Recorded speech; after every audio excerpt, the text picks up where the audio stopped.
Welcome everyone to the Cosmic Reads for episode 26. 26. Woo. Doing this for half a year now, guys. It's kind of crazy. Really? Okay, Well, sure. 52 I'll weeks a take your year, word right? for it. Is it 52? All right. Yeah, 52 weeks a year. Yeah, that's Wow. Well, it's longer than that because we actually there was a couple weeks we didn't do anything. yeah. so at least it's been longer. So yeah. hasn't felt that long, but hey, Mm-mm. we've been doing it. So there you go. How y'all doing tonight? Doing amazing. Good. Can't complain. Yeah. This is Catching up on delicious, the by the chat. way. This is brought to you by Snickerdoodle Ale. Oh man, it tastes like a Snickerdoodle, and I love Snickerdoodles. Wait, what is the snickerdoodle? I don't even know what a snickerdoodle is. It's a cookie. It's like a cookie flavor. It's like a cinnamon. Okay. I don't know. It's It's like a sugar usually cookie with like cinnamon kind of, yeah, and it's like usually like waffle. Like but they're really good. they're really Okay. good. I'm gonna take Yeah. y'all's word for it. You use like Yeah. forks and make like cross stitch patterns on the top, Mhm. kind of thing. Yeah. Oh, that sounds like a peanut butter cookie. No peanut butter taste. They're It's just good. cinnamon. It's like Okay. Christmas. They usually find them in the stores around Christmas. Okay, got it. It I'll have to look sounds- I for got, it. and then on backup, just because we were talking about it, I got Northern Lights, for the backup beer. We were talking about before we got started. Alondo's Northern Adventures. Lights. in, Yes. Very good. North. Yeah, Keep it on theme. exactly. So, as far as announcements go, I might have announced this last week, but I'll do it again. We are, or at least I am going to be going on live with Malkier Talks for their Christmas Wheel of Time special fundraiser, charity fundraiser, Water Holiday. That's what they call it. We're doing Water Fortune for our time slot there, I think on December 2nd. So a little bit over a month away. And then sometime in November, I'm also going to going on another Cosmere podcast. So you can check them out. We're going to be Hero of Ages. So you guys can't actually come watch that episode. Sorry, guys. But I'll be on there. I'm going to try to get them on our podcast as well. But yeah, that's Cosmere Connections is the name of the podcast. Alan, don't be a gatekeeper, man. Come on now. I'm offended. Spoilers. He's like, I'm gatekeeping you. You can't participate. Sorry. We're doing this thing, but don't come. Yeah. Well, for anyone listening that is further along in the Cosmere universe. Yeah, right. Alan You just can dropped the watch worst that. invitation of all time just now. Well, I'm going to be on Cosmere Connection. So yeah, there you go. Good call, Or good was it call. Cosmere Conversations? Let me see. I might be saying this wrong now. They're going to get mad at me. And they're like, I'm not coming to your podcast now. Get it straight, man. Come on. Sorry. Yeah, get it straight. I think it's Cosmere Connections. I know that's one of them, and there is a Cosmere Connections. I get it right. See. Hey, good call. All right. Yeah, so I'll be on their podcast sometime in November. It was supposed to be the first week of November, but they had to push it back, so I'm not sure. Sometime in the next few weeks. Other than that, yeah, actually working on some YouTube videos, like not live stuff that I'm gonna start putting back on. I did it a while ago for like Wheel of Time stuff, but I'm gonna do some Cosmere stuff too. Not that I have extra time. That's why I'm very slowly putting these things out. Nice. They may or may delete, feeling cute might delete kind of thing. Who knows? Mhm. We'll see. But yeah, so how about you guys? Anything new? New. It's all work stuff, man. So I don't even want to talk about any of that. Okay. I did a Just lot of exercising. enjoying the weekend. I'm glad to have both Yeah, you it was guys a back. beautiful weekend. It Weather-wise. was hot. Oh shoot, yeah. Well, so when I got back from Scandinavia, it was like cold here, kind of like it was there. Yeah, And I was summer like, came oh back. shoot. And then it was like the next day it was like 70. I was like, oh, okay. Typical Virginia weather. You know how it is. So Yeah. Yeah. Mm. Yeah, typical Nothing- Virginia. Yeah. Mhm. Yeah, it was like 80 degrees here today. This is the reason why, and I know it's an old wives' tale, but when you have these like weather fluctuations, that's the old wives' tale, or the old folks would say that's why people get sick. Yeah. It's because it's like the extreme changes in temperature. So Yeah. I kind of buy into it, to be honest with you. Well, there's some science behind it, like it shocks your immune system. just because. Yeah, exactly. And then of course, people forget with all these falling leaves and stuff. There's a whole bunch of allergies and stuff that comes along. I'm with not falling forgetting. leaves. Oh, it got him. I've been having allergy attacks like every other day, man. So Yeah, man. So it's not rough. forgot it. Yo. Exactly. This weekend we had like our neighborhood fall festival. So we live in Hilton That's right. neighborhood. I forgot they do that. Yep. Yeah. So we like did like a mad dash through it, just to the food trucks, so we could go and eat some really good food at the food trucks. And did you drag the kids up there with the wagon and all that kind of stuff? Or? Yeah, I put in the stroller, and they my oldest walked, and then he complained the entire time they was walking too far, which is hilarious because like I'll pull my phone and give him like Pokemon Go, and he'll walk for literally a marathon. But like we have to walk to like go somewhere to look at stuff. He's like, my legs hurt. I'm too tired. I'm like, whatever, kid. I love this Joker. There's a Charizard right over there. Yeah, I was like, if you want to start complaining here, here's your phone. Just start trying to hunt some Pokemon. That's right. That's right. Tell him that Mewtwo is up there at the end. He'll be like, I gotta get it. Oh, he'll start running. Yeah, 100%. Anyway, so that was my weekend. It was a lot of fun though. Had a good time. Nice. All right. Are you guys ready to hop into these? And God wills better as well. Yeah, happy to see everybody together, and that Will, you're not sick. Yeah, exactly. I do have kind of something to share. I'm drinking this drinks.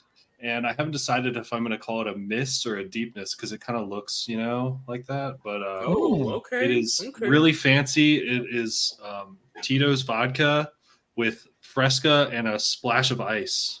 A splash of ice. Wait, a splash of ice. I love it. Very classy. Very classy. So. My man went top tier with it.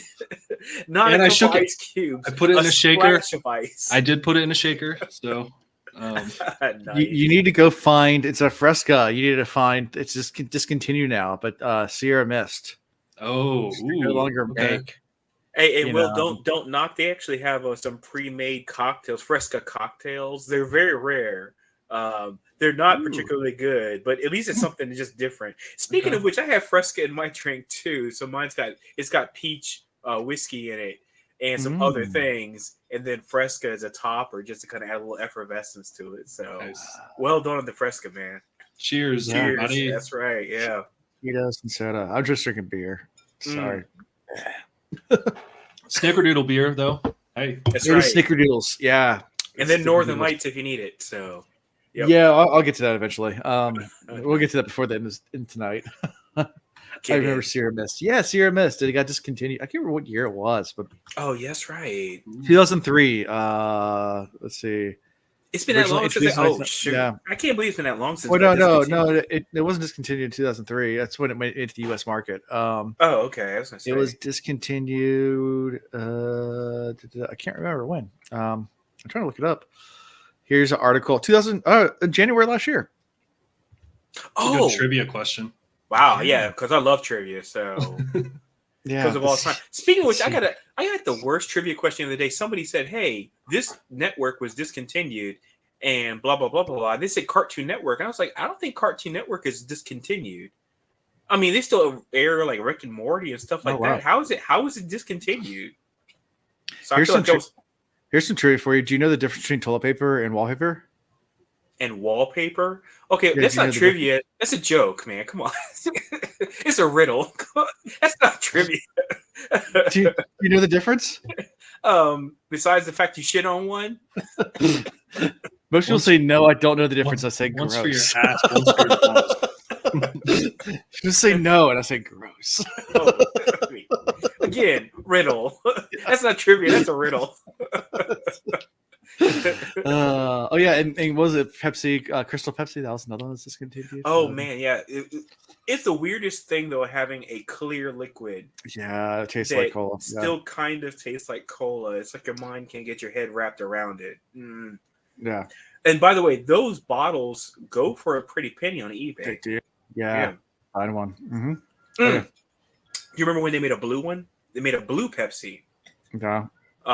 And those bottles go for crazy money on eBay. So yeah, something else to go track down if you just feel like you want to just, I don't know, waste time. So Start a collection. Yeah. There you So go. I collect soda from around the world, Ooh. and I have some of the bottles upstairs. One of the ones I got is like a Chinese soda, and it's got the Michael Jackson like moonwalking Oh, that's on the soda, the Pepsi can, and everything. So yeah, Nice. I collect, Nice. and they're all unopened. So hopefully nothing happens that changes the pressure in my house. Otherwise, they'll all explode. I guess. When I was in college, I collected rum bottles, but that was just because. Oh, that's what's up. Hey, Hey, why not? Just empty rum bottles. Just put one on the shelf. I collect a couple rum bottles, but I do have one. It's a Big Black Dick. Okay. I got Nice. this rum bottle. It's Big Black Yeah. Dick. I'm like, We when should- am I going to ever yeah. see this ever again? So Yeah, just, for my college sailing team, we used to drink a lot of Mount Gay rum, and we had like Mount a Gay. shelf at the sailing house that ran across the entire, like right at the ceiling level or whatever, and around the entire living room. It was just full of empty bottles. It's like every time, like, of course. I mean, that's what you do. And Mount Gay is so popular, especially like Caribbean and whatnot. And they make so many variations of it. And I hadn't even seen it before I went to like the Virgin Islands, and I was Yeah. like, "This is actually good rum." I was Mhm. surprised. It's much better than Bacardi, in my opinion. Yeah, they sponsor a lot of sailboat racing. So like, Okay. so that, like, if you ever see someone with a Mount Gay hat, the red hats, Uh-huh. they don't sell those in stores. You can't like buy them online. You only Oh. get those at Regatta. So there's Mount Gay and Regatta was so like Uh-huh. Mount Gay spot. So they're kind of like almost like trophies to like.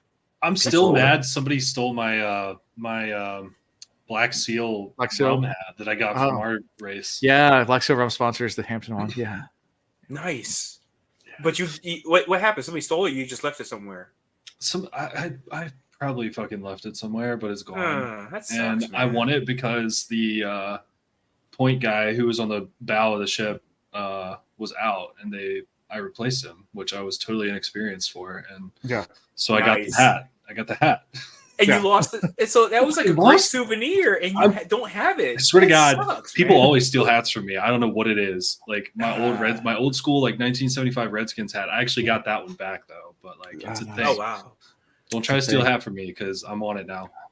Funny enough. Hey, by the way, quick story. I know we're gonna get started. I lost my class ring like a decade ago, out of the blue. Some lady hit me up on Facebook, and she was like, "Hey, is this your class ring?" And she sends me a picture. And sure as hell it was, but it's because I have such a unique name. It was easy for her to find.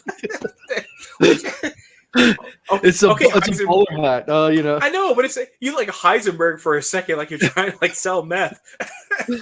I had to grab into my prop box over here. I have all my props right here. Was it part of your Halloween costume? It was going to be, but I didn't like the way it fit, so I'm not gonna. Wait. What are you dressing up as for Halloween? Now I'm really curious. A character from Second Era Mistborn. So of course you are. Of course you are. But it's supposed to rain now, and I don't want to misclick if it's all wet, so I don't know. Oh, that's right. Of course. So I'm gonna wear it to JordanCon definitely, but I don't know if I'm gonna wear it for Halloween or not because I'm not gonna walk around if it's wet. Right. I don't know how to wash that thing. That thing will be a tangled, braided mess. Exactly. No, if it's raining, it's just not going to happen. Just let it go. Let it go. I'll just wait till Jordan comes. I'm inside a hotel and I'll wait there. You go. All right. Enough superfluous stuff. Let's get right into what we came for. Chapter 36. Is that we're on? Yeah, chapter 36. Alindi was never the hero of ages. At best, I amplified his virtues, creating a hero where there was none. At worst, I fear, I believe, all we believe may be corrupted. That was how the epitome or whatever starts in the beginning, which I thought was really interesting. So the guy that they thought was going to be the hero of ages, who ended up not being the hero of ages, was a fraud anyway. Right. So, dun dun dun. So yeah, we started in warehouse. That used to hold all the armor and everything that Kelsier had set up.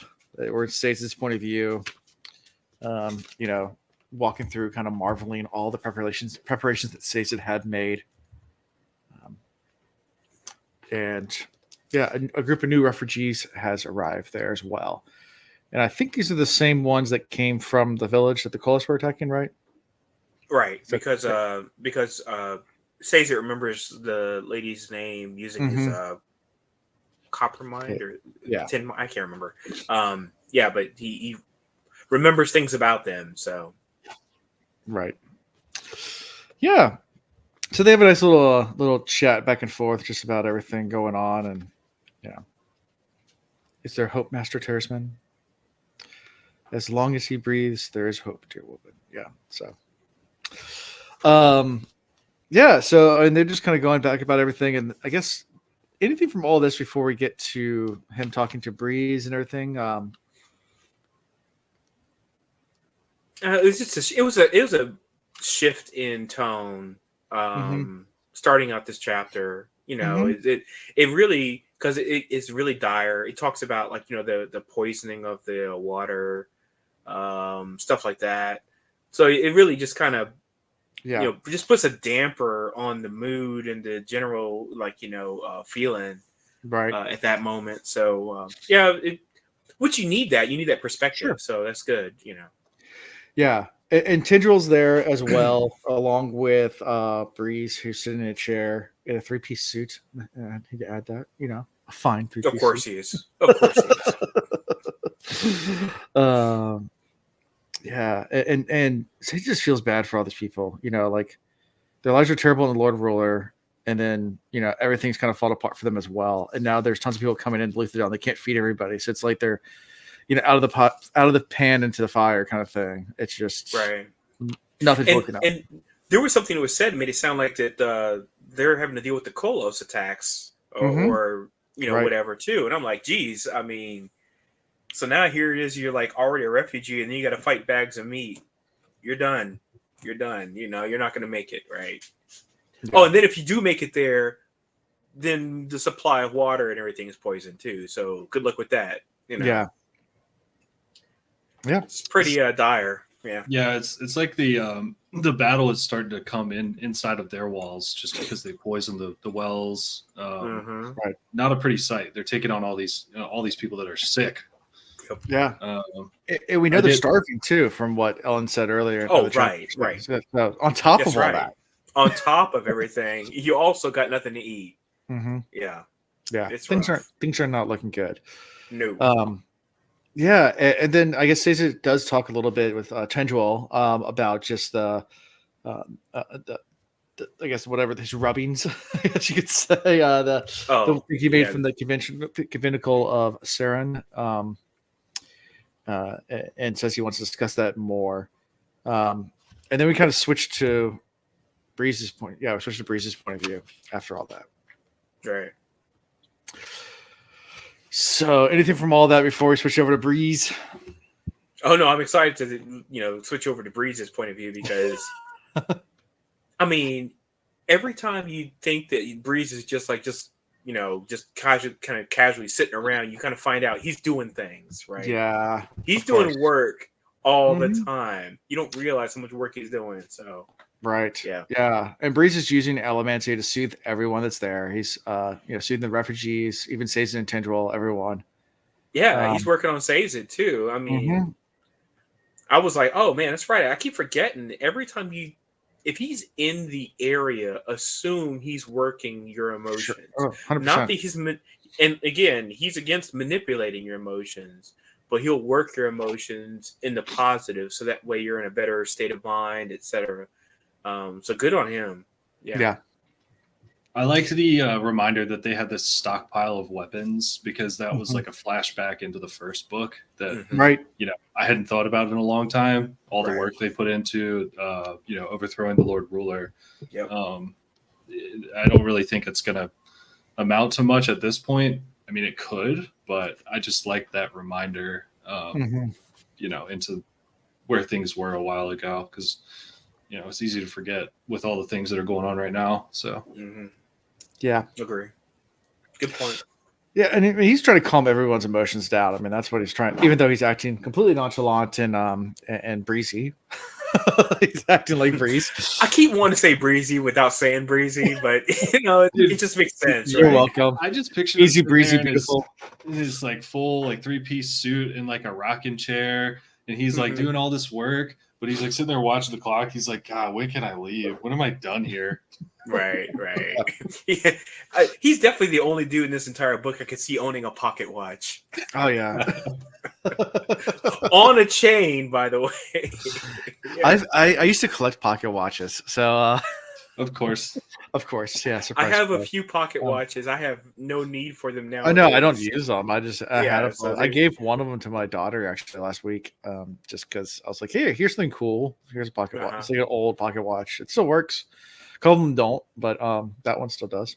I have a 20-year-old Seattle Seahawks pocket watch.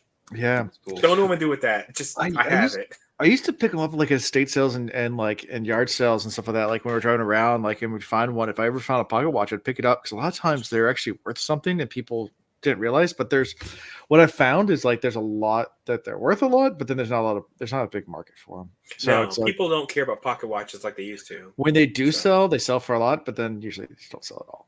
But now you can't talk about really niche pocket watches now, right? Yeah. So yeah. Wait, so you can't give them away? You can't give them away. You can't give away, but if you find the right buyer, you can sell them for a lot. It's one of those things. Like there's no in between. Right. Like you can't sell it for like $1. Like there's no one in that market looking for them for $1. Like it's really a weird market. It's a thin market. Let's put it that way. So there's no Etsy of pocket watches, is what you're telling me. I don't think so. Maybe there is. I'm sure there is. Who knows? I don't know. And this was back. This was when I used to collect this. This was back before Etsy, before eBay was just starting. So like there was no Facebook Marketplace. So it's just like I think it was on eBay. It was the only place where you could sell anything. And it was not popular. For it. I'm sure there is. Positive. But interesting enough, like he's looking over like the crowd and everybody. Breeze turns to Sazed and Intangible and goes, he even thinks in his head, he's like, odd pair, those two. Thinking like, are they a couple? He's like, of course, Saze's supposed to be a eunuch, so how does that all work? It's like my boy in Song of Ice and Fire. It's like he was a eunuch in one of the Unsullied. Yeah. My man was the head of the Unsullied. So I mean, it can happen. I mean, just because you can't, consummate doesn't mean you can't still love, Yep, that's very true. Yeah. Get a little freaky. Yeah, exactly. Finger blasting is the best. God damn it.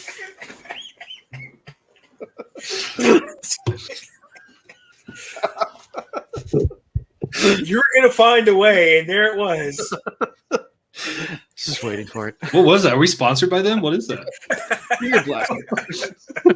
Oh my gosh! All I kept thinking when I said something about you don't have to consummate to be in love, I was like, oh, I sound like a middle schooler right now. I don't know what to do, but yeah. Just because you love someone doesn't mean. Yeah.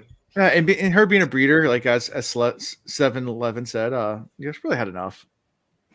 Yeah, she's had more than enough. No doubt. Yeah. See, there's a difference between mating and just like I think about what's the Handmaid's Tale, right? Yeah. You think about this like process of like impregnating versus a process versus intimacy. Right. Yeah, there's like a whole passionate thing that goes on. Yeah. So she probably still craves a little something. Oh, yeah, I'm sure. If Terrace people do. And they're very We don't know. I didn't read the Terra Sutra, so I don't know. That's a good one. That's a new book. Yeah. So it reflects on that. Ellen and Ham arrive. Breeze soothes Ellen and Ham immediately as soon as they walk in as well.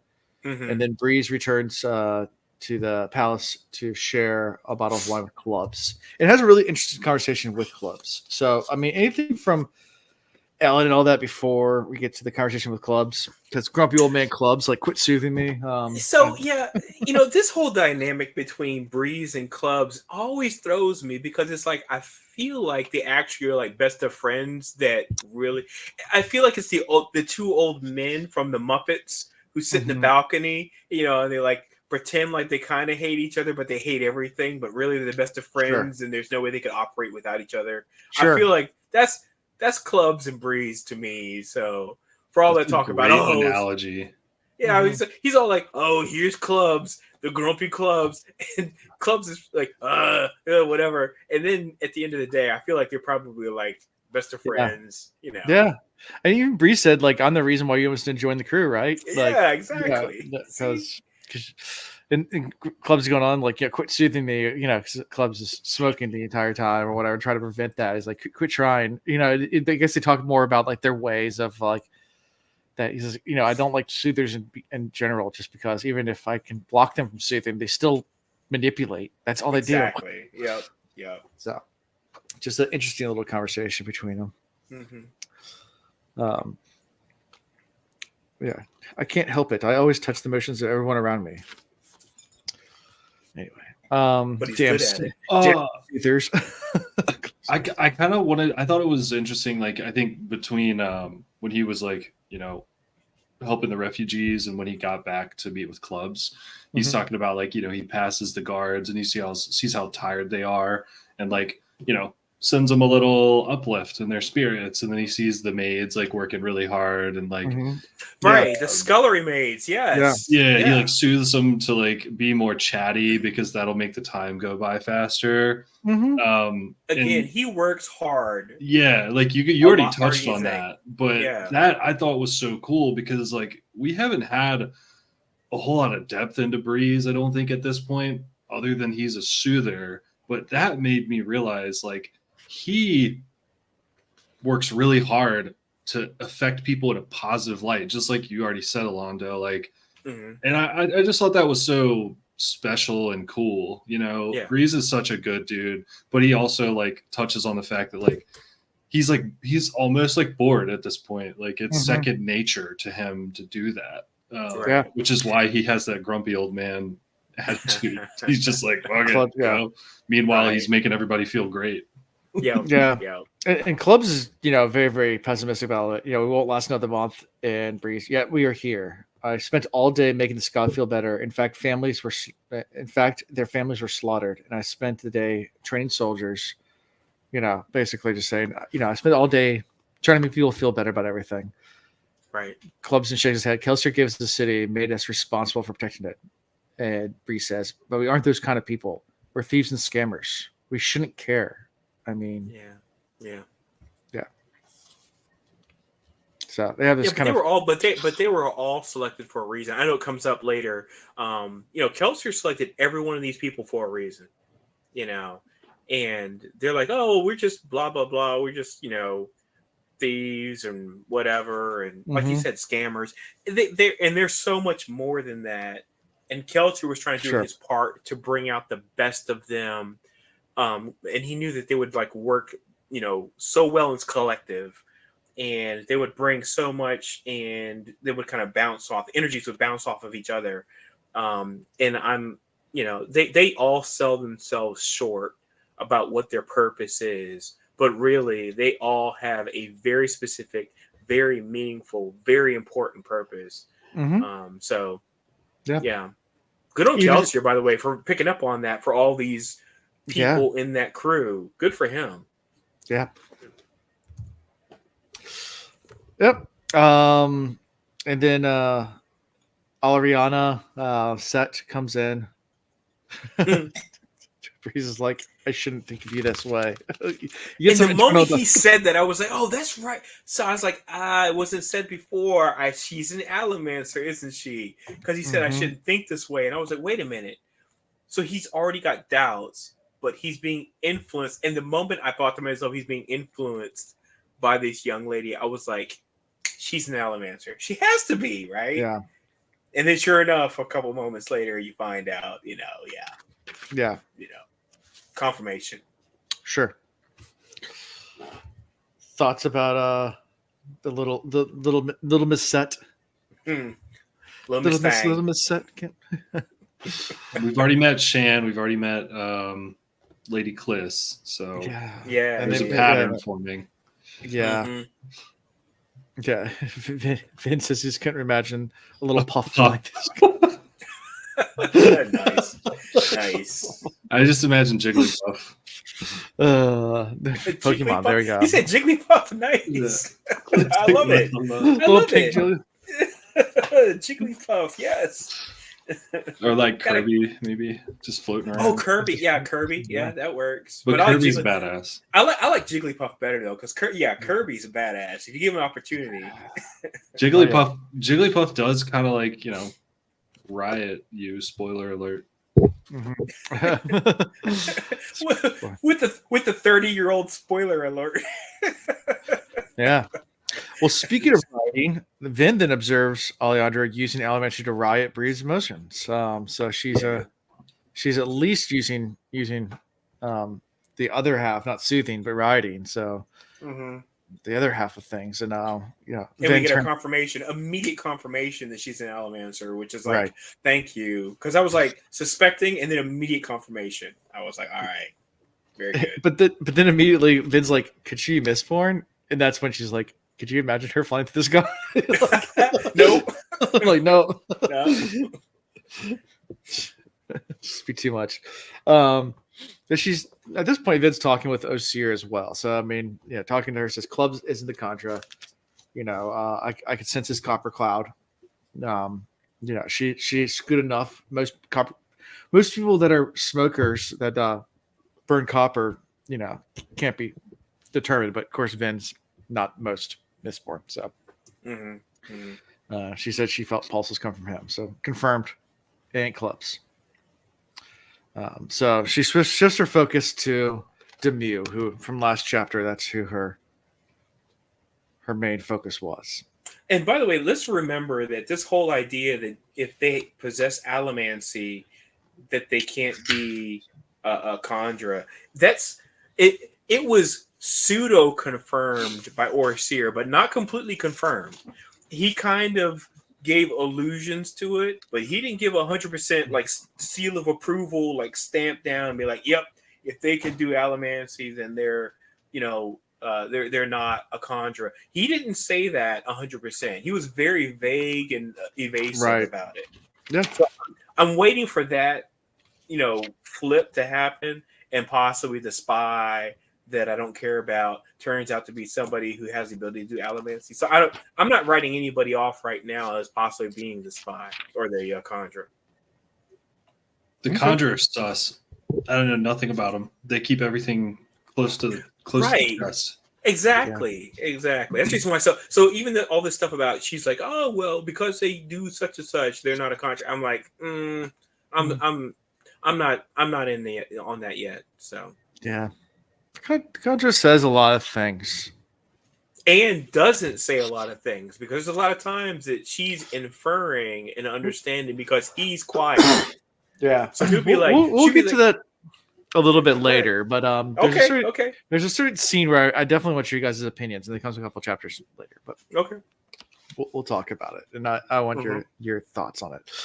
But anyway, so yeah, now Vin turns her attention to Demue. She is trying to shadow him, follow him, all that good stuff. So, Vin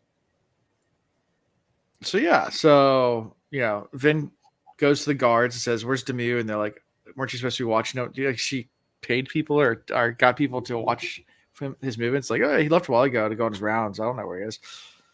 So she's like, "All right," and figures it wasn't that long ago, so maybe she could catch up and follow him. So she starts going out through the streets and finally finds him. But instead of confronting him, she decides to watch and realizes there's a bunch of people gathered outside under torchlight, like kind of in secret. Right. And at first she thinks, I think she has all sorts of emotions about what this might be until she starts hearing Demue start to preach. And realizes it's the Church of the Survivor. This new religion that's popped up. Mm-hmm. Yeah. Weird. I mean, well, not really weird. I mean, we knew this was going to happen because it already kind of started in the last book. Coming further and further along. Yeah. Oh, sorry, I was just going to say hi to Dan. So, conjure art, interesting concept. Oh yeah, brother Dan. He's from the Way the Leaf podcast. Oh, okay. That's what's up. Yeah, they're puppets. Cool. Thanks for the like. The puppets. Can I just say Vin makes a really good spy hunter? She does. Just she's like following Guimau and then sees the fire and like jumps over a couple rooftops and then she's there. Mm-hmm. Did you guys used to play Spy versus Spy? Yes. Well, I remember the. Are we talking about from Mad Comics? Yeah. So there's the comics, and then also like one of the original Nintendo games, like for the old like original NES, not Super Nintendo. They actually had a Spy versus Spy, Mad TV like comedy game, but you could actually play it. I did not play that. The only thing I remember was the old Spy Hunter. I remember the Spy Hunter game, and it had that music. Dun dun dun dun dun dun dun dun dun dun dun dun dun dun dun. Yeah. But Spy versus Spy game, and I gotta see it because you had to like do different pranks on each other to try to like screw each other up, and it was fun.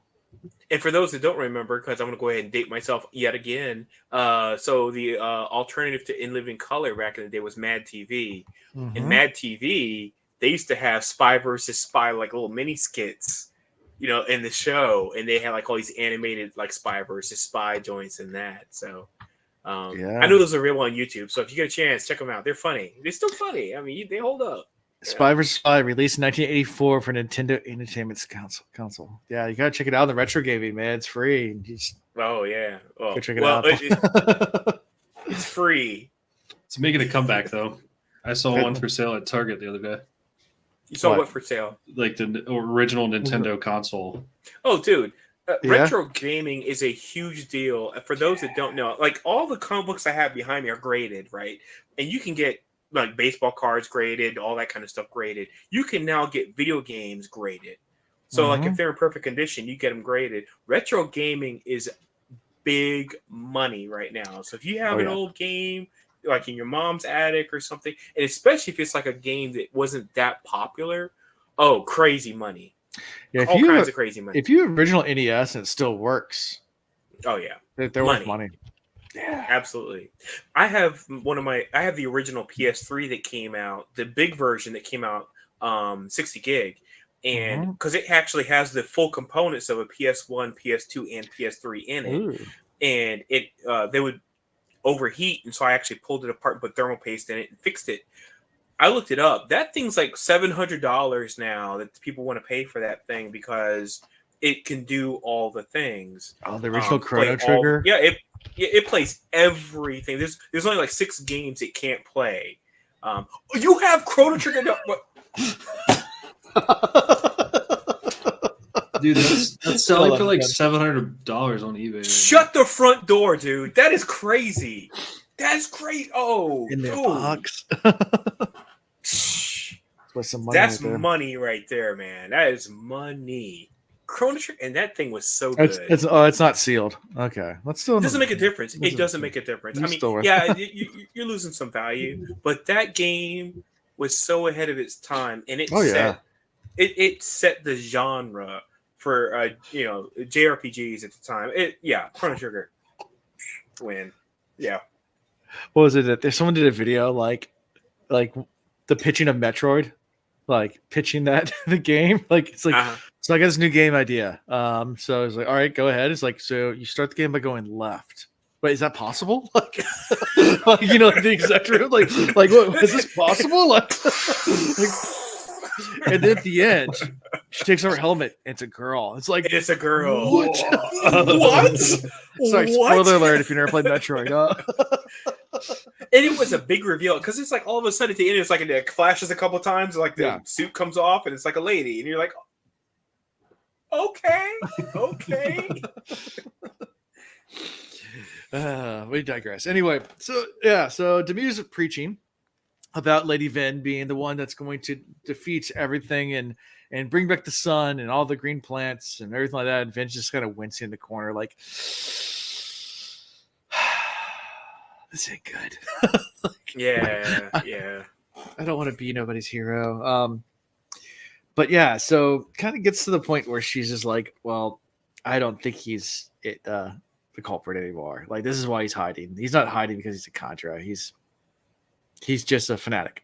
If you're a spy, you're not going to go stand up on a soapbox and talk about the Right. religion. You know, it just doesn't make much sense, right? He's just a religious fanatic, and Yeah, that's what he is. And she does, you know, on his way back, confront him. I mean, she drops down, and he's very reverent, even her being there. And you know, she kind of quizzes him about, like, you know, oh no, she interrogates him. Yeah. And she's like, "Where were you?" It's like, yeah. It's like, do you remember the first time we met? He goes, "How can I forget, Lady Air? Like, you are my god." Like, what did you say then? Yeah. What were you wearing? I don't know. She interrogates him. You know, I get it. Yeah, I get it too, but it's just. But at the end, she kind of puts two. She's like, "There's just no way," and she goes back to Osiris, like, "Yeah, he's not the Contra." And of course, Osiris like, "Yeah, we're pretty good at what we do. You know that, right?" Okay, so the nonchalance though about the whole thing, where like the army got wiped out, and he was like, "Oh, it was a test," and blah, blah. I was like, "That was a bad test, man. People got killed." And he was like, "Yeah, well, that was a way to make sure that we were ready." No. Right. That's not how you do it. Because she was asking, she was like, "How did you survive?" or whatever she asked him. Yeah, I mean, she asked about. He's like, "You knew Kelsier. How can you call him a god? I mean, you knew who he was. You met him." And he's like, he did die with the Lord Ruler. And he's like, doesn't make him divine. It's like, but he taught us how to survive, how to have hope. Yeah. And yeah. And he says, and besides, I felt, you know, but when back in the pits, when he put Demu against the other bigger guy and used Alamancy to help Demu win the fight, if you remember back from book 1. Right. Throwback. He said, you know, I felt Kelsier's power, and you know. Right. There you go. Yeah. So and that's kind of how we end this chapter, with him going back and saying, you know, I need to go check on Elend. And that it's not, it's like Doxson. I think Demu knows too much to be faking. He feels real to me. Yes. And immediately Osir goes, "My brethren," she goes, "Yeah, are quite skilled, I know." Yeah. Yes, I know your whole line or whatever. Just go see that. And that's how we end this chapter. Yep. Any final thoughts or anything we missed? Anything you guys had in your notes?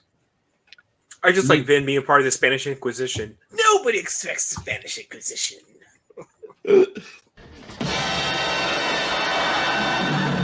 Nobody expects the Spanish Inquisition. He had it ready. Of course he does. Come on now. I got my little buttons. You know, you've seen Kramer, Mad Money on it on CNBC. You have all the buttons. Oh yeah, he's just sitting there hitting the thing. Buy, Microsoft, go. Just waiting. Absolutely. Any opportunity I have to throw a GIF in there, I'm going to. Our video. What were you saying, Will? Nobody expects the Spanish Inquisition. I was just gonna comment on, I guess, Jamo says like Ham and was it Breeze or Doxson? They were both kind of giving him stuff for, you know, pushing the, Church of the Survivor, like saying it's like, you know, beneath him or something like that. And he's like, well, don't tell Ellen because, you know, they're going to look down on me. And she's like, well, I got to tell Ellen, but I'll tell him not to tell everybody else. I didn't really know like what to make of that. I just thought it was kind of interesting that they're like saying, don't push it. I guess as I'm thinking about it, like Ham and Docs or whoever it was, maybe know Vin better and are like, she doesn't want you to like preach this, but I think it's good. I mean, the Ska need that hope, right? And they need that hope that is going to project Vin and Ellen and their crew, and not some hope that is in the shape or form of, you know, Lord Set or Lord Straff. Like it's a good hope that's going to help the good guys, not the bad guys or girls. So that was the only other thing that kind of I thought was interesting. I think some of the reason why she tries to downplay it though is because she's so instrumental in it. Number one, and number two, she knows who Kelsier is, and she Mhm. never saw him as a deity, and she can't get her head wrapped around the fact that she's that special or that Kelsier is that special. Right. These are just. She's like, I'm just people. He was just people. Let's downplay this whole idea of us being like something special or whatever. But at the same time, she's thinking, in private about, is she the hero of ages? So it's this weird duality where it's like, don't look up to me, but I might be the chosen one. Right. Yeah, Dude, right. she's so conflicted. Like she doesn't want to be the one, but she does. She thinks she is the one. So, She knows that she might be the prophecy, right? She's so pulled back by her past, but she also knows what is ahead of her and what she could have. And she just, she's very confused, I guess, conflicted. Yep. So. Yeah, she is. Definitely. So you guys ready for chapter 37? Let's go. Yes, sir. Let's do it. Get some Sazed and Tendril action going. So Sazed glanced out the window, the shutters, noting a hesitant beams of light coming through. Anyway, so yeah, it was morning already. And Sazed and Tendril are there studying the fragment left of the biography of King Gun, who battled the Lord Ruler during his early reign. So they're talking about this, I guess, a little fragment of history about one of the last holdouts from years and thousands of years ago about this particular king or whatever.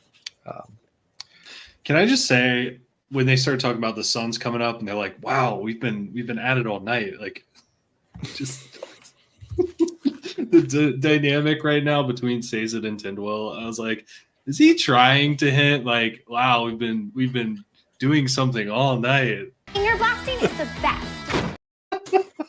Come on, man. Exactly. Nobody expects the finger blast. Did Sanderson do that on purpose? I don't know. Oh no, I'm out of drink. I swear we were just studying. Oh, nice. Who has said that before? Not me ever. Yeah. Going over to study. Yeah. Oof. Yeah. That's Sorry, that's where my mind went. Sorry. That's definitely me in high school. There is a girl in high school I went over to study, and like some of our friends saw my car out front and they showed up and like, what are you doing over here? And I was like, we're studying. What do you think we're doing? we're studying. Definitely studying. 100%. Have a hard history exam kind of. I was playing instruments back in the day, and I was always helping practice and practice. Practice. Yeah. Work on instruments. I know you play woodwind, but some of our skills will cross over. Sure. Yeah, exactly. And then they get into talk about the deepness. The king blamed the deepness for causing his army to run out of food, and that's where Sazed tells Tendril that he thinks the deepness might be related to the mist, and they start talking about that a little bit. Of course, this was Vin's theory, but Sid's kind of running with it at this point. Yeah, he's confirming it. He's like, I think she might be onto something. Mm-hmm. Yep. Yeah. And Tendril debates Sazed about the theory. Says, that and berates him about it. Saying like, yeah, just because there's some reports about the mist doesn't mean it's actually a real thing.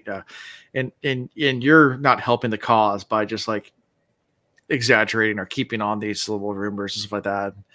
And because you haven't witnessed anything personally yourself, you just hear what the Scots said. Of course, they've always had their little myths and everything. So, right. But obviously, we've seen from a reader's perspective of it actually is. But of course, and Sazed's shoes, he's kind of like, I can't really say much about that. Mm-hmm. Yeah. And then we get to Tendril leaving. Don't go. Wait. Before we get there, man, she did the worst. Like, oh, I think I've got to go. Please give me a reason to stay. Man, she was milking that for everything she can get out of that. Call her Bessie, because she was like, please milk the situation as best as possible so that way I stay around. And Sage is like, okay, I want you to stay. And she's like, I'll stay. I'm like, oh man, Lord have mercy. The this whole thing seemed like an episode of like a Falcon's Crest or something, you know, like back in like the 80s or something. It's like, I gotta go. No, you ain't gotta go, girl. Oh, but I love you. Oh, okay. Says it immediately, puts on some Bing Crosby, like, baby, it's cold outside. There's a storm out there. Hey, what's in this drink?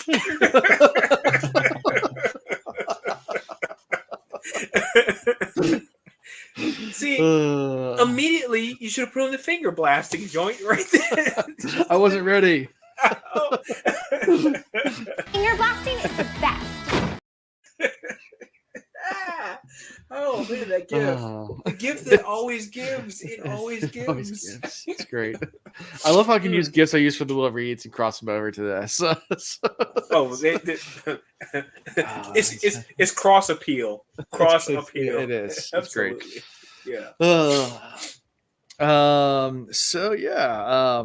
So Tindril stays.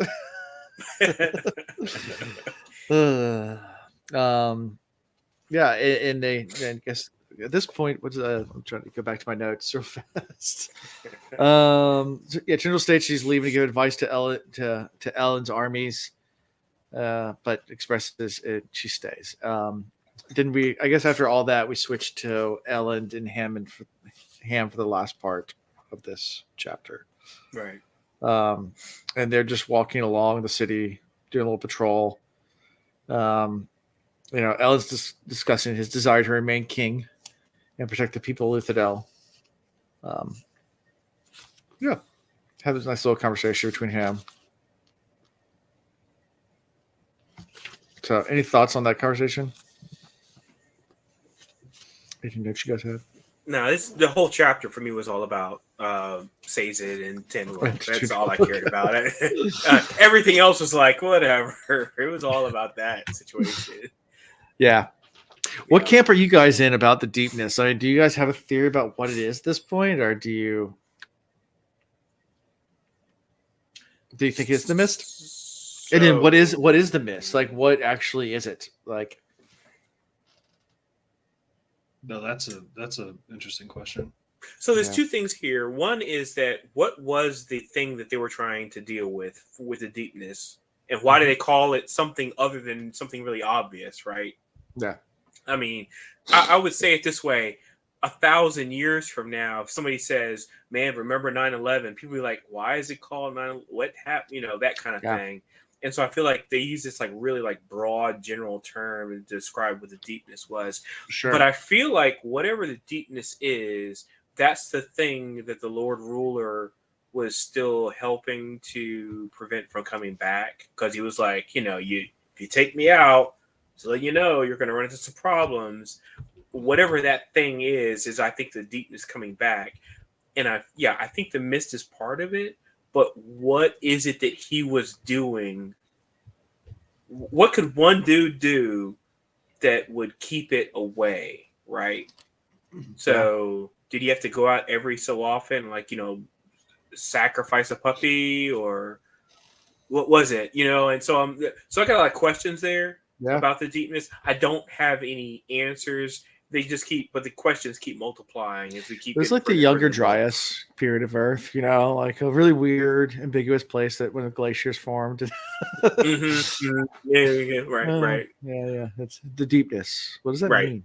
I'm gonna go on a limb and say there's a tie between having to go down into the earth to get ATM and going deep. And there's some sort of connection to the deepness, the mist, and the ATM.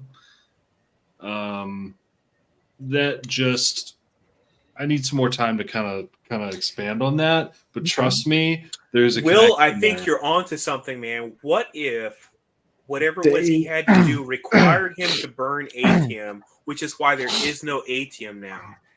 So what if it was he had to do something all the time?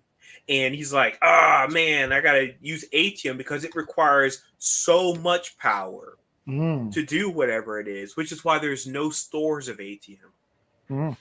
Will, I think you're onto something, man. Maybe they just mine so deep until they release the Balrog. and that is the deepness from the deep. Man, you going some Star Wars nonsense now? Come on. That's Lord of the Rings, man. That's not. I mean, I'm sorry, Lord of the Rings. I said Star Wars. I've been saying Lord of the Rings. But yeah, Lord of the Rings. Yeah. But I think, Will, you might be onto something, though. I don't know what the deepness is, but the fact that they might have had to burn, he had to burn atium to do whatever it is. So what he's doing is on a huge scale because he's obviously crazy powerful. Yeah. Think about when he just walked up and he was just like, I mean, he killed Kelsier like that. So he's got a lot of power, but then if he had atium, like hordes of atium, but I don't know what it is though. What's the thing that's so huge that he has to something to like? If the mist is killing everything, right? He's got to get rid of the mist. What gets rid of mist? That's the question, right? Yeah. I think there's a tie between the deepness and the mist. Maybe there's a tie between the atium and the deepness. Boom. Yep. And the Well of Ascension. Yeah. We still don't know what's going on with the well because I mean it's so like we don't know what it is, what actually happens there. We know that's where they ascended, or where the Lord Ruler ascended to. Yeah, but God was it? Yeah, but was it R2D2 basically just walks up and like puts his like little device in a little port and it spins? Oh, like, I'm upgraded now. Yeah. We have no idea. Okay. A lot of questions. Interesting. Let's see. I think that's how we end this chapter, right? I mean, this chapter doesn't have a whole lot in it. They're on the wall, Ham and Ellen, and they see some things happening, and then with the other armies, right? Yeah. Some skirmishes going on. Is this when Ellen kind of like is like, oh, I have an idea? Well, him and Ham or Ham, I think. Yeah, Ham, and they're like kind of talking about something, and they're kind of crafting an idea. I forget the conversation they had. Yeah, but they're kind of being vague about what they're going to do. But it sounds like they're a plot is unfolding. Yeah, right? I think Ham starts talking about like Ellen and how he like sees Ellen's profile and he's like, wow, you actually look like a king. And they kind of go like back and forth on like, well, what is a king? Why am I a king? And then somehow like Ellen's like, and then he's like, I got an idea. Right. And that's how the chapter ends, I think. Yeah. Yeah. It's really vague. Yeah. Yep. Yeah. I think it actually ends with, I got an idea. That's how it actually ends. Yeah. Ooh, Tara just said wells go underground too, and they poison the wells. They do. Ooh. See, interesting. I think about Boomerang when Martin Lawrence says, "Now your shit's coming out." They do go deep. The deepness. So yeah, maybe something underground. I thought you were going to play the GIF again. Which one? Finger blasting? Oh no! Okay. I had to find more. I had to find a few for this for us. Like I'll figure some out. We'll get there. Oh, we'll put some stuff together, right? Yeah. I mean, I got a bunch of good ones, but we'll get there. So, chapter 38. Yeah, the final chapter of part 3. 38. Where all the action happens. Because this is an extended action scene. It's not like a quick one. It's a good one. So so we're finally at election day, which is I guess amply timed because we have an election day coming up here in America next Tuesday. Thank goodness, because I'm tired of seeing political ads. I'm tired of Since the guy that's wearing a political shirt, I just forgot. I just don't realize I'm wearing a political shirt. I'm like, I'm tired of political ads. I'm like, vote for Patriot. I mean, it's not a political shirt. I mean, it's like our first black president, so I'm kind of excited about the guy. But whatever. Yeah. So there you go. I'm tired of getting political texts. They're like, "Hey, it's me, Ron DeSantis." I'm like, right. Hey, Ron, what's up, man? When are we taking the jet to the Maldives again? That's right. Good to see you, bud. Man, let's go to Carrabba's and get a plate of vermicelli, dude. Come on, let's when are we hanging next? Yeah, man. Look, I've never hung out with Yeah, you. actually, for the first time, I've been in my house now for almost 10 years, and for the first time ever, we actually had to put a no soliciting sign out on our door because of the amount of people knocking on our door Yeah. from all the different candidates. Like, Oh, of course they are. Yeah. I'm like, I mean, and maybe because of COVID just got me so not used to it because during that people didn't go door to door, but Yep. like this season, it's been like full on like. Every time I get home from work, there's people just like sitting there, like waiting outside my door, like open the door, like get out of my car to walk into my house, and they're like, "Hey, so no, stop. Yeah, I don't want to talk to you." I worked for a politician for almost 10 years, and I also was really like into like politics for a while there too. Did that door banging, let me come out and annoy you, that kind of thing. It sucks. It's so terrible. Yeah. I feel bad for everybody that does it, but nonetheless, now my deal is I don't answer the door. If I don't know you, I'm not going to answer the door. I mean, literally, 2 of the candidates came and knocked on my door. Yeah. And I was like, I don't care who you are. I recognize you from TV. I'm still not answering the door. Yeah. Bye, Felicia. Bye, Felicia. Bye, Felicia. Yep. Anyway, chapter 38. You guys ready? Yep. C. All right. Let's see. Vin and Ellen are getting ready to attend the assembly for the election. And Ellen reveals right before they go into the room, it's like drops the bomb to Vin. It's like, by the way, I'm gonna do something, and I'm sorry I didn't tell you, but I'm not gonna even tell you now. I'm but sorry. it's not really a bomb because we don't know what it is. He could have been like, "Yo, I'm gonna go and fart in the bathroom." You don't know what he's gonna do. It's just like, oh, okay, hey, look, I'm gonna do something. Oh, we gotta go. Bye. Yeah. I'll tell you. Hey, you'll find out. Don't be mad at me. Bye. And she's like, "What the fuck? What the? What is this shit?" Yeah. Yeah. So, but she starts thinking about like all the things it could be, and then she puts 2 and 2 together. She figures it out pretty fast, but still like one of those things. Like she's pissed for a second, and she's like, and then she figures it out, and then I think she even gets more pissed. She's like, he's going to join the Church of the Survivor, like Church of the Survivor, which is just to sway the ska vote. Yeah, she kind of figures it out as he's interacting with folks and stuff. Right. So, yeah. Yeah. So, what do you think about this play politically? I mean, I know it might not be your favorite thing in the entire world, but to join a religion for votes, I mean, no politician's ever done that, right? Never. So, I have read this. I feel like I've read this scheme in so many books over the years. It's very threepish.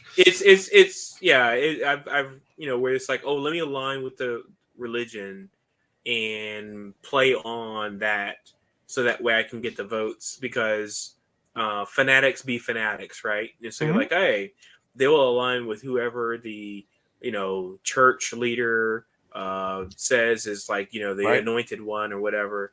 So yeah, it's par for the course. Yep. So Ellen gets up to speak, and I guess he announces that he's going to be joining the church. But as all this is happening, Vin's noticing that there are some suspicious people, or people acting suspicious in the audience. Right. And of course, she's on high alert all the time. So, and as he's speaking, he looks at Vin because he feels bad and notices that Vin's not even paying attention to him at all. And he's like, what's she paying attention to? And then all of a sudden, a man like jumps out like onto the stage at Ellen. Right. And the fight scene begins. Mm-hmm. I feel like this is a Sanderland right here because a lot of stuff happens in the fight scene really, really quickly. Mm-hmm. Like he describes stuff and it's like in like one sentence, and it's like you have to go back and read that sentence again. It's like, oh, like 2 people died in that sentence, that kind of thing. And it's like, oh, geez, I gotta go back and listen to that again. Yeah, man, a lot of stuff happens. Yeah, I mean, so Vin's there to help. He starts trying to fight. I mean, Ellen's trying to fight off half a dozen Allomancers, so 6 Allomancers. They're trying to kill him and Set. And And Vin's abilities are restricted because she doesn't want to hurt innocent bystanders, people. Yeah. And realizes, she could push coins back at them, but they also are coin shots, so they could deflect them, and then the coins just go to the crowd and start just having collateral damage. Yep. So, but pretty epic fight scene though with Vin. I mean, Vin's fighting with one hand tied behind her back because she can't use her full power, and she is getting kind of torn up as well. I mean, so they're and then she burns her. What's it? Duralium? Yeah. Thank you. I can never say it right. Yeah. She burns that. Thing's going to help, which basically just eviscerates her supply. Right, and all the pain for pewter, and all of the pain comes rushing back in. Right, and at this point, she's been beat pretty badly by the pewter arms. I mean, so they have thugs there that are pewter guys, and then they have coin shots to protect them from anything being thrown at the pewter guys. So these big, strong ham type characters and a bunch of people that can throw metal around. Yep. And then she there's one scene where it's like a whole bunch of coins get shot at her, and then she can't deflect them, so she just tries to kind of matrix her way through them. Yeah. And then she can kind of feel that one cuts her shoulder. Yeah.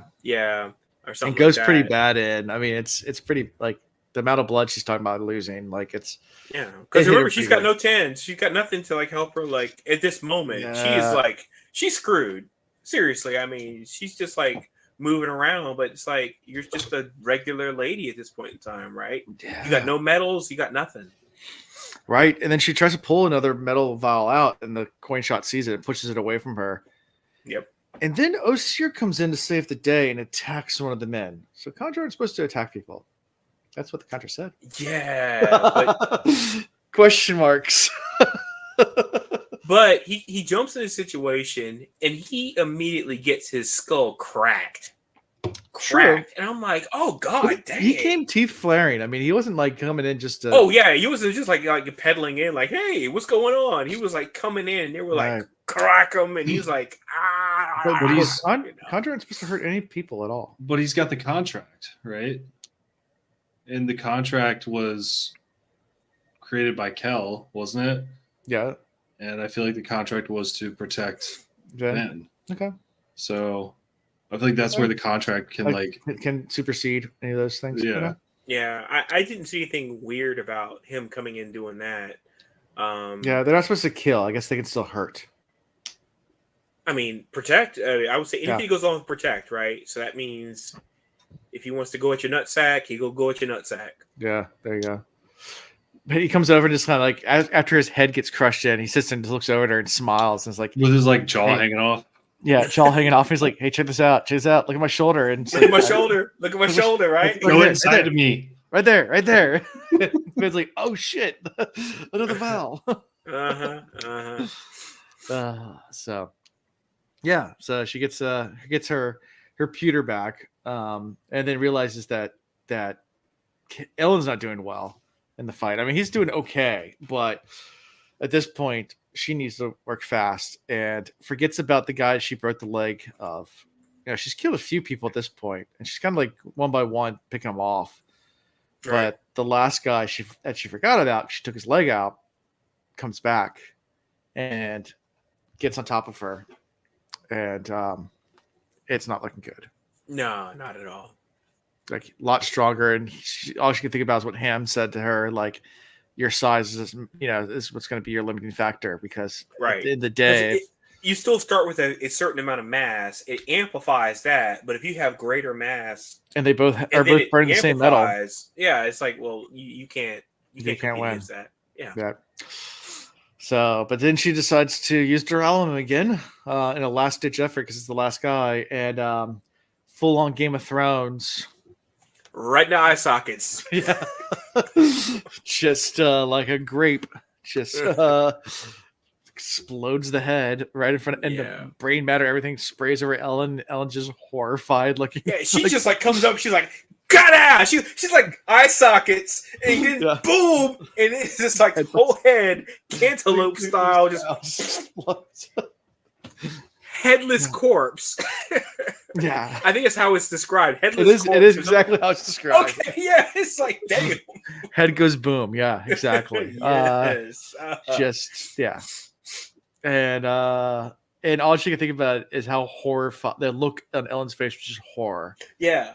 But Um, she's it's funny though because we're seeing it from her perspective, and so we're thinking that he's horrified by the violence. But then, of course, you come to find out later, just like a little Fatality. fatality. Of course. finish him. Look, I will give points to anybody in the chat who can remember which character in Mortal Kombat's fatality is they pull their hands together and collapse a dude's head and it explodes. It's the guy with the long arms. If you can remember the name, It's the Yoga Fire dude. Yoga Yeah. No, Fire. that's Street Fighter. That's Street Fighter. Man. That's Street Fighter. Never mind. Yeah. No, but the dude that in Mortal Kombat that would do this, clap Is that his E Honda? hands.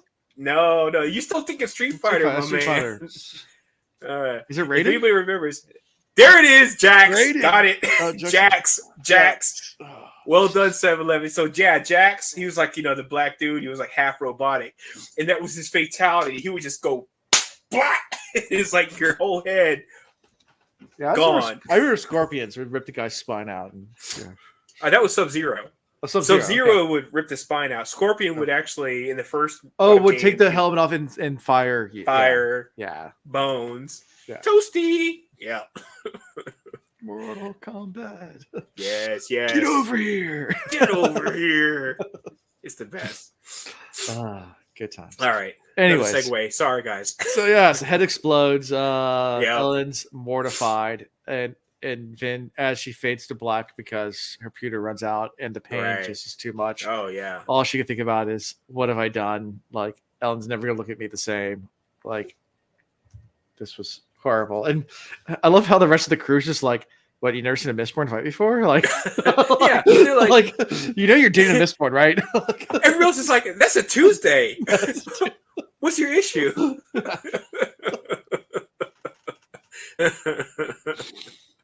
Exactly. Oh man. Yeah, Ellen and Hammond agree that the assassins were sent by Straff, which I think is logical. I mean, well, obviously, if you're attacking Set and you're attacking Ellen, by process of elimination. Right. Yeah, exactly. I mean, Straff seems the logical person who sent them. Yeah, and as all this is going on, and Ellen's still covered in blood, a messenger shows up, and it's like, "Sir, yeah, the vote's still gonna happen." Penrod's mansion is like, "Are you gotta be effing kidding me?" Right. Really? After all this, we're gonna go and still vote? Yeah. And Ellen thinks about it. It's like, well, I guess, they're not gonna let this slide and let Ellen's time lapse because they have to at the end of the day. Right. And anyway, so they go. Ellen travels to the mansion along with Ham, and then we have a round of voting to end this chapter. So the first round of voting, Penrod receives 15 votes, Ellen gets 7, and Set only gets 2 votes, which surprises everyone because they thought that the merchant was going to line with Set. I mean, Ellen was really shocked by that. And kind of knew the rest of the votes, how they were going to land. Like, knew that. But at this point, it's a hung vote, which means that Ellen keeps his spot. Ellen keeps his spot. So he's kind of happy. And then one of the guys in the back, before the meeting's adjourned, pipes up and says, "Can I change my vote?" And Ellen's just like, and he knows in the back, he read the law. I mean, he knows. He's like, I mean, yes, you can, but why do you write that into law? Come on now. Why do you write that into law that you could change your vote? Yeah. No. Yeah. Mm-mm. Yep.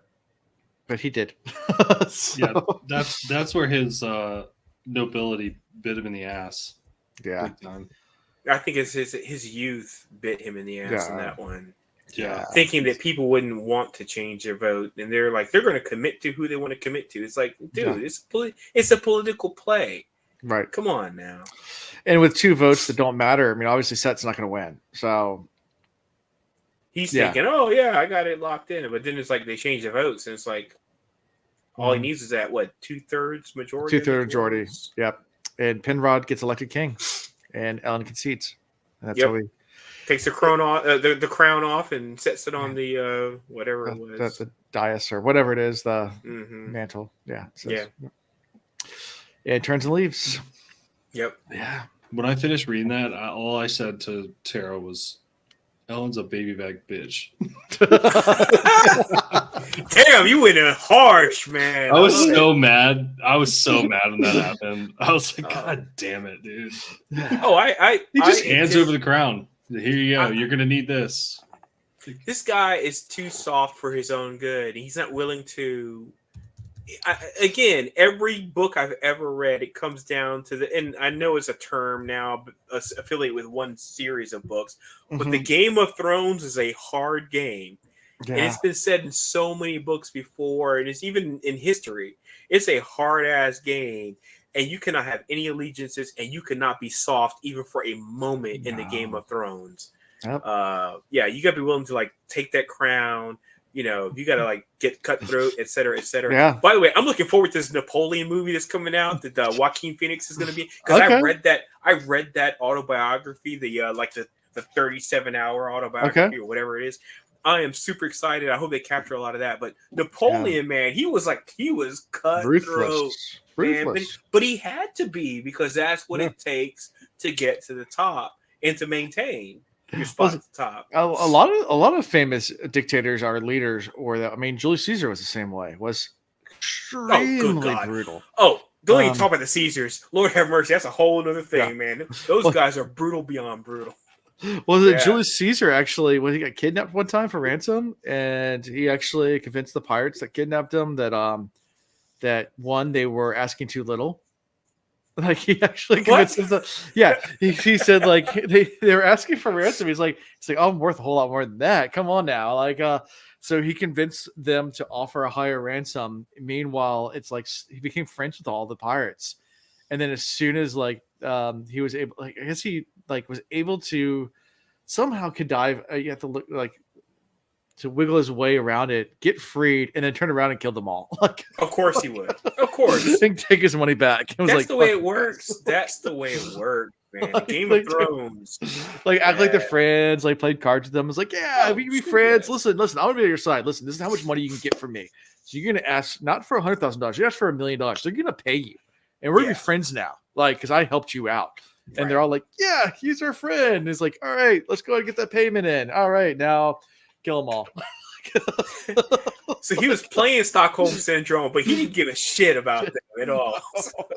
That sounds about right. That was Julius Caesar. But yeah. That's, by the way, we saw the bank where the Stockholm Syndrome, where it came from. Okay. Just weird random fact for you guys. I saw the bank. There's a Swedish bar in Thailand called Stockholm Syndrome. Of course, it's really fun. It's a really fun bar. Of course, there is. Yeah.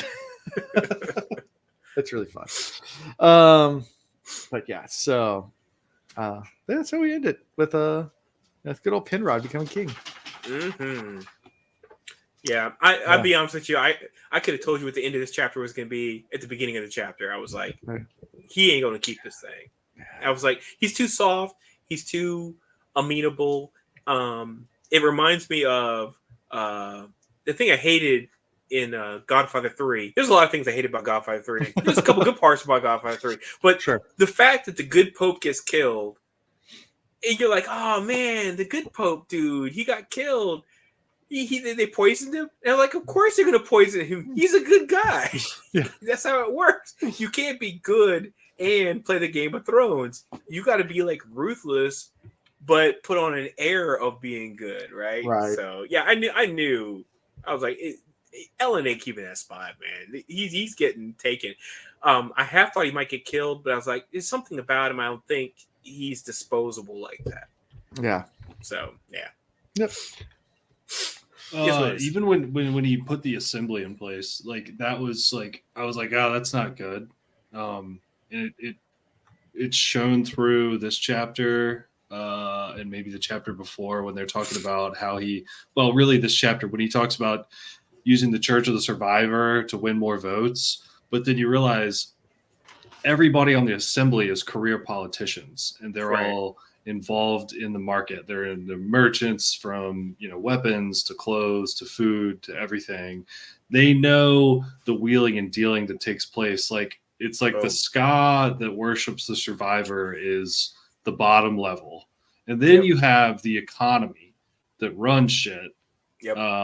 And that's the assembly, and they're all wheeling and dealing on their own, and Penrod or whatever is at the charge. I just knew the assembly, like before all this shit happened, the assembly was gonna be the Achilles heel to Elend's maintaining power, and here we are. So I just feel like Elend, every play that he has made, he's so apologetic about everything he does. And I'm like, you're not going to win being apologetic. I mean, you're just going to be ruthless, right? Right. And I was like, you don't have the stuff to make you the king right now. You're getting there, but you're not quite there. Right. His allegiances and niceties and all that stuff. Nope, it's not going to set him up right now. Now, do I think there's a possibility he could get it back? And this is my theory time. Okay. Do I think he's going to get it back? I think he's going to get it back doing some ruthless shit.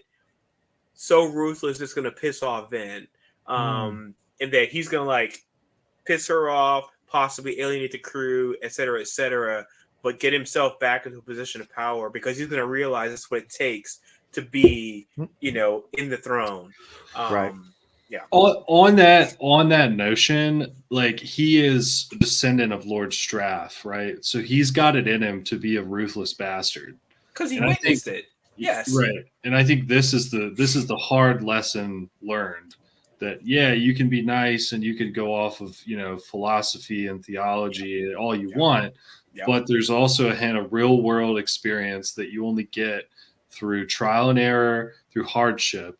And this is a big hardship that I think he's going to reevaluate. All right, maybe all these books are good, but there's also the shit you don't see in books that is behind the scenes, that you learn after the fact. Julius Caesar, convincing pirates that all that shit. So yeah, I think you nailed it, Will. I really think you nailed it. And I think that this is all part of the learning and growing process. And now he's going to be much harder, bolder, cutthroat, et cetera, which is going to set him up for success in the future. But he's going to end up probably alienating a lot of his cohorts and compatriots because of it. But it's like you can have one or the other. You can have friends or you can have the power. You can't have both. Yeah. Good question for Chad here. What do you think Elend's how he's going to react to all what happened? He's going to confirm the fact that Elend was weak from Jump Street. And he's like, told you so. That's exactly what Papa is going to say is like, told you were weak, told you couldn't do it. And then he's going to die. Yeah. And then he's going to get brutally murdered. Yeah. Oh, yeah. Shoot, I wouldn't be surprised if he gets murdered by his own son. But he's gonna bask in the fact that his son got overthrown. He's gonna yeah. Right now, yeah. He is taking a bath in his son's tears right now. Do you think Penrod's in Straff's pocket though? Because obviously Straff wasn't trying to send assassins after Penrod. I'd say no because of game theory. I feel like you wouldn't have said that if it was true. So I'm gonna go game theory. I'm gonna go game theory on that one. I'm gonna go the other way and say there could be some ties from when Straff was in Luthadel, working the system, and Penrod was tied into everything. They're old chaps. Could be a possibility there, but Penrod I also like elsewhere. Yeah, but I like what Alando said. Game theory, Alan. Game theory. Yeah, we're calling your bluff. Sure. Yeah, because otherwise you'd say Raffo. Yeah. Right. Yeah. Okay. You even said Rafa once, so we're clearly onto something. Rafa. Oh, nice. Will, man, me and Yeah. you, dude, we're there. There you go. There you go. You guys are onto it. You guys figured it all out. Now here's the contra.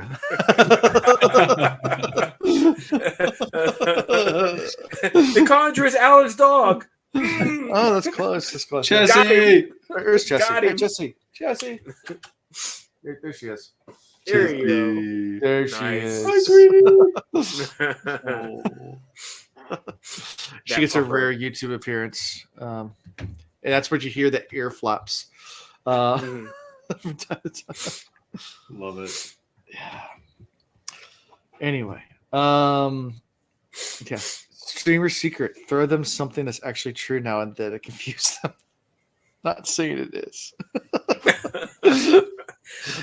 We'll see if your theory holds, Pythos. We'll see.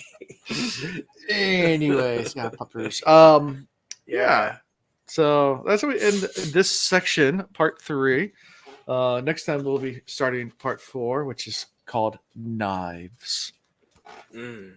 I didn't know we switched over to reading Scott Pilgrim. Sorry, I'm just going because his girlfriend's named Knives. Knives. Yeah. So before we get into that, that movie kills. By the way, still kills. I love that movie so much. Anyway, which one? Scott Pilgrim versus the World. It's a great movie, and it's a great series of graphic novels. By the way, if you have not seen the movie or read the graphic novels, I highly recommend one or the other. Please do it. Yeah. Pythos still needs to make an official drink called a bag of antlers. You do. Oh, I should do that too. God damn, why haven't I made a bag of antlers drink? Oh, and it should be made. Oh, I know what I should use for it. Well, I was going to do favorite character, but I guess we're going to wait for a second because you just got. I feel like there's got to be like floating particles in this drink. It's got to be made with Glenfiddich because.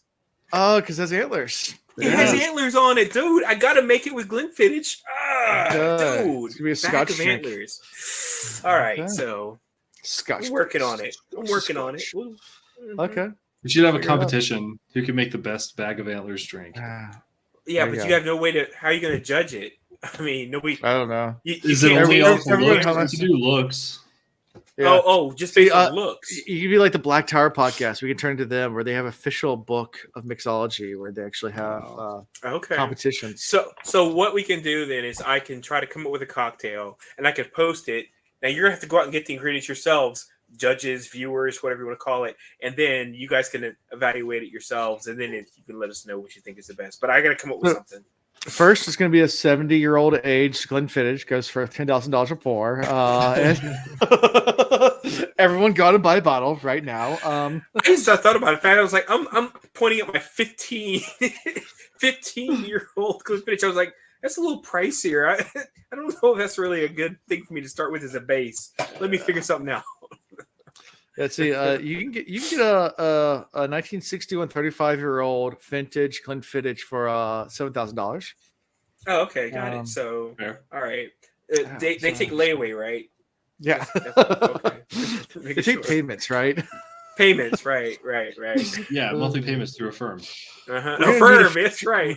If I'm going to be the judge of this and I have to buy all the ingredients, we need a few more Patreons. Okay, I'm just saying. That's right. I'm just saying. We need y'all buying more Scotch Tank shirts. Yeah, exactly. We need more t-shirt sales. Right. Anyway, so favorite character. Let's go. I'm gonna do it this one time and say, I like your boy Breeze.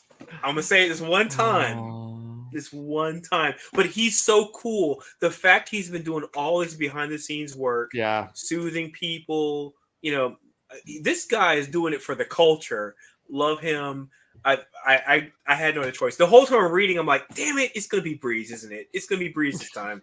So yep, sure enough. I'm team Breeze today. I'm not even deny. So okay. Will? I'm gonna go Osir. Just coming through with the clutch to help Vin out. Mangled jaw and everything. Yep, shoulder flask. Yeah. Exploded. I love it. Yeah. That's a good one. Oh, we forgot to cover the fact that she kept saying, she's like, I don't know where I recognize him from. And I was waiting for the payoff from that. Yeah. Next thing you know, face is gone. Face is gone. She's like, oh, well, should have took a picture. I'm like, where's the payoff from that? She's like, I recognize you. Bam!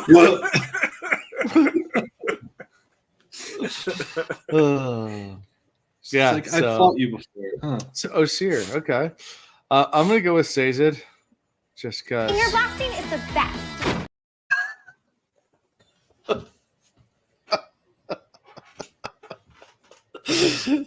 Just because. I was really hoping that was going to happen. Alan's like, gotta hit him with the shocker.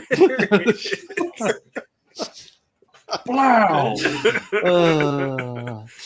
Anyways, yeah. So that's I'll have to lay off the buttons for next episode, but yeah. So we'll continue on, or maybe I'll make a new one. So we'll have all sorts of fun stuff. Potential T-shirt design there. Just saying. Where's our T-shirt design? No, I'm just saying potential T-shirt design there. Says it. Oh yeah, there is.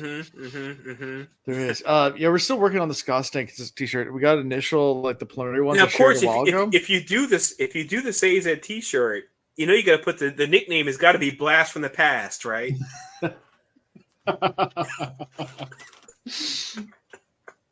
It has to be, right? Come on. It has to be. Stays in the blast from the past. It has to be. Well, next time we're going to be doing 4 chapters, guys. That's right. Get back on topic. Yeah, get on topic. 4 chapters, 39, 40, 41, and 42. Right. All right. So we'll get to chapter 42, the meaning of life, universe, and everything. Hopefully we'll figure some things out there. We are going to be recording a live episode soonish. Oh, cool. So I think not next week, but the week after. Okay. Just make sure you let me know in advance so I can make sure I don't have to work. It's like it'll be like a random like night, and we're just gonna listen to like the one chapter or whatever. Oh, okay, so got it. It'll be cool. just like, and we could do it on a weekend night too if that works better for everybody. We can do it on a Friday or Saturday night. I don't know what works better. I have some projects kind of ramping up, and so I'm gonna have to work some weekends. So just want to make sure that I'm available. Okay, cool. I'll let you know. Well, I need to figure out what chapter it is first, and then I know it's coming up. Okay. I think it's the end of this section. I would say it's probably going to be the end of the next, like section 4, right? Whatever you call it. I think so. Yeah, I think so. Okay, cool. Yep. Let me see. I can look at my calendar, my schedule real fast. It might be actually closer to in 3 weeks, but yeah, we'll figure it out. But yeah, so how it can be found is at the cosmereads.com, a website that actually does work. Find links there to all our cool stuff, such as merchandise, Discord, social media, and Patreon. So come support us there. Also, don't forget to like and subscribe on the YouTubes, just because it does help the algorithm. Feel free to comment as well and tell us how much you love us or hate us, because that also helps with the algorithms. So yeah, do all the stuff. Write reviews. I love reviews when I get them. You can actually review us right from our website. You can do it on Apple Podcast or anywhere else. Actually, I think they mine those and actually pull them onto our website anyway. So wherever you review us, I think they show up, good or bad. So feel free to do all those shit to us. We'll talk back. We'll talk shit back. Nice. Yes. That's Will's favorite thing to do, gaming. So beware. I get banned all the time. Lots of bans. I'm actually banned right now from Omega Strikers. Okay. What? I don't know why. You watch him play video games. He talks shit so much. Oh my god! Apparently, I griefed a game and scored an own goal because I was mad at somebody. I don't know. I got banned though. So. Oh man, you're arguing like 6-year-olds on games. Oh man. Well, I mean, Counter-Strike 2 is more like 35-year-olds. Oh, you talk about CS:GO and stuff like that. Okay, that's different though. Yeah. So, I play lots of games. So, but yeah, I used to go. We don't discriminate here. Play Rocket League with them, and the amount of trash talking that Nice. So as an IT guy, I have a server, but it does not have a graphics card, like a beefed up graphics card. So I've decided I'm going to build a new PC.